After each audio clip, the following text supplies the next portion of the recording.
ولذلك ملك من الملائكة بيقول لربنا يا رب اريد ان اطوف حول عرشك. قال له يا ملك لا تستطيع ذلك. قال له يا رب اعطني قوة 100,000 ملك، واعطني 100,000 جناح، واعطني 100,000 عام. فربنا اعطاه قوة 100,000 ملك و100,000 جناح واداله 100,000 عام. قال له بقى طوف اما اشوفك هتوصل لغاية فين. العرش بتاع الرحمن هو سقف الجنة. غاب الملك يطوف 100,000 عام والاخر لم يتجاوز شيئا من عرش الرحمن فبكى في الجنة.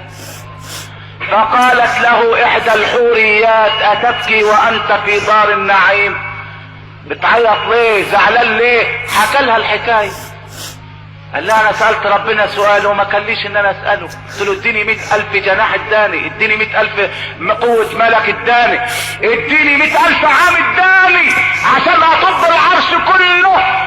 فقالت له يا مسكين والله ما بلغت جزءا من 100,000 جزء من نصيب ابي بكر في الجنة.